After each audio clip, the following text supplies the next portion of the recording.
여러분 안녕하십니까? 포항 MBC 뉴스데스크입니다. 경북 동해안은 내일 낮부터 추위가 풀려 온화한 날씨를 회복하겠습니다. 내일 아침 최저 기온은 영하 7도에서 영하 4도, 낮 최고 기온은 포항 9도, 경주 10도까지 오르겠습니다.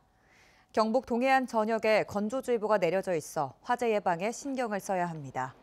동해 먼바다에 풍랑주의보가 내려진 가운데 바다의 물결은 1.5에서 3.5m로 일겠습니다. 어제 오전 5시쯤 울릉도 일주도로 천부리 마을 입구에서 낙석과 토사 500톤가량이 쏟아져 내렸습니다. 다행히 사고로 다친 사람은 없었지만 일대 도로 2km 구간의 통행이 오늘까지 통제되고 있습니다. 또 낙석 방지막 24m가 파손되고 방지망 뒤편에 여전히 많은 낙석이 쌓여 있어 2차 피해가 우려됩니다. 울릉 일주도로에서는 지난해 9월에도 대규모 낙석 사고가 발생했습니다. 중수로 원자로인 월성원전 2, 3, 4호기는 내년부터 2029년까지 순차적으로 운영 허가 기간이 끝나 원자로 폐로 절차에 들어가야 합니다. 그런데 한국수력원자력이 지난해부터 월성 2, 3, 4호기를 10년 더 가동하겠다며 수명 연장을 위한 절차를 밟고 있는데요. 환경단체는 노후원전의 안전성을 믿을 수 없다며 수명 연장에 반대하고 있는데 찬반 논란이 예상됩니다. 김영일 기자가 보도합니다. 한수원은 지난 1997년부터 순차적으로 월성원전 2, 3, 4호기를 건설해 운영해 왔습니다. 각 원자로별로 운영 허가를 받은 기간은 30년으로 2026년 11월부터 순차적으로 발전을 중단한 뒤 폐로 절차에 들어가야 합니다. 그런데 한수원이 지난해부터 월성 2, 3, 4호기의 수명을 연장하겠다며 관련 절차를 밟고 있습니다. 한수원은 2, 3, 4호기의 원자로 등 핵심 설비를 교체하고 안전 기준을 충족해 10년 더 계속 운영할 수 있다며 신규 원전 건설에 비해 훨씬 경제적이라고 밝혔습니다. 원전의 신규 부지 확보가 어려운 상황에서 기존 발전소를 좀 더 안전성을 강화시켜서 전력을 공급을 하는 것은 효율성 측면에서나 국토 유형 측면에서도 국가적으로 훨씬 큰 경제적 이득이라고 생각을 하고 있습니다. 또 월성 2, 3, 4호기 수명 연장은 유럽과 미국의 강화된 안전 기준을 적용하고 방사선 환경 영향 평가에 대해 주민과 지자체의 의견을 반영한 뒤 원자력 안전위원회의 엄격한 심사 절차도 거친다고 밝혔습니다. 좀 더 강화된 기준으로 국내에서는 계속 운전 안정성 평가를 시행을 하게 됩니다.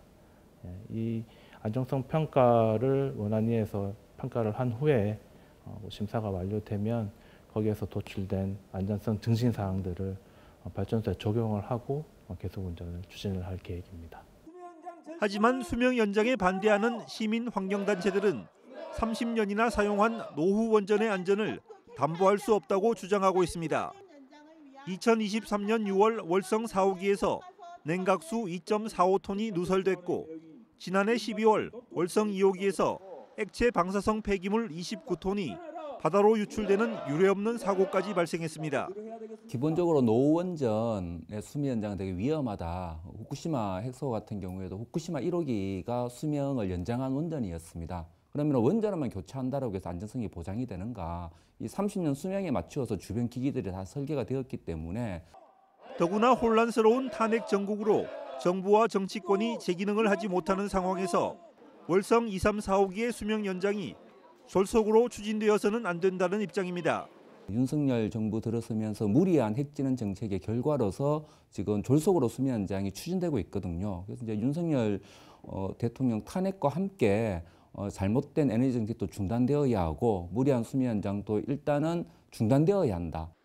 한편 한수원은 월성 2, 3, 4호기 계속 운전을 위한 방사선 환경영향평가서 주민 공람을 이달 말까지 실시한 뒤 주민공청회를 개최하는 등 관련 절차를 계속 진행한다고 밝혔습니다.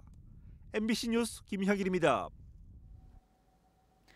도널드 트럼프 미국 대통령이 철강과 알루미늄 제품에 25%의 고율 관세를 부과하겠다고 발표하면서 국내 철강업계에 비상이 걸렸습니다. 포스코와 현대제철, 동국제강 등 주요 철강사들은 현재까지 발표된 내용은 선언적인 수준으로 구체적인 조치가 어떻게 적용될지는 추가 발표를 기다려야 한다며 우리나라 철강 제품이 쿼터제를 유지할 수 있을지 아니면 25% 관세 대상에 포함될지 여부가 핵심인 만큼 상황을 지켜봐야 한다는 입장입니다. 우리나라는 지난 2018년 트럼프 행정부 1기 당시 수출 물량을 직전 3년 평균의 70%로 줄이는 조건으로 관세를 면제받았고 이후 철강업체들은 쿼터 내에서 수출을 조정해왔습니다. 만약 한국이 관세 대상에 포함된다면 수출 물량 감소뿐만 아니라 수익성에도 타격이 불가피할 것으로 예상됩니다. 포항시는 당초 내년 6월 준공 예정이던 동빈대교의 개통을 올 10월로 앞당기겠다고 밝혔습니다. 포항시는 경상북도와 시공사와 협의해 공정 속도를 높이고 있다며 오는 5월 교량 슬래브 폐합이 완료되면 기본적인 교량 형태가 드러날 예정입니다. 동빈대교가 완공되면 철강공단 출퇴근 차량의 원활한 소통은 물론 영일대 송도해수욕장이 연결되고 주탑에 전망대가 설치돼 상권 활성화가 기대됩니다. 영덕구는 올해부터 소아청소년과와 산부인과의 야간 진료를 시행하기로 했습니다. 이에 따라 영덕 아산병원과의 협력을 통해 이달 24일부터 매주 월요일과 목요일 2차례 오후 6시부터 8시까지 야간 연장 진료 시스템을 운영합니다. 영덕구는 의료 서비스가 개선되면 저출생 문제 해결에도 도움이 될 것으로 기대했습니다. 지난 주말 동대구역에서 열린 기독교 단체 윤석열 대통령 탄핵 반대 집회에 이철우 경북도지사와 박성만 도의회 의장이 나란히 참석했습니다. 특히 이철우 지사는 국민의힘 소속 국회의원 등을 대표해 단상에 올라 마이크를 잡았는데요. 이에 대해 민주당은 이 지사가 공무원의 정치 중립 의무를 위반했다고 반발하고 있습니다. 엄지원 기자가 취재했습니다. 지난 주말 동대구역 광장에서 열린 보수 기독교 단체의 탄핵 반대 집회.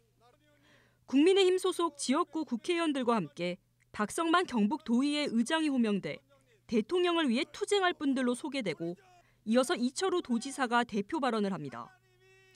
이 지사는 시위 참가와 집회에서의 의견 발표를 금지하는 지방공무원법을 의식한 듯 스스로 연설을 못한다고 전제한 뒤 대신 애국가를 부르자며 제안합니다. 제가 시원하게 연설하고 싶지만 도지사는 연설을 못하게 돼가 있더라고요. 그래서 여러분 덕분에 하나님이 이 나라를 보호하사 대한민국 만세 맞지요. 다 같이 애국가 한 부르고. 목청껏 애국가 제창을 마친 이 지사는 집회 취지에 공감하는 뉘앙스의 정치적 입장도 짤막하게 밝힙니다.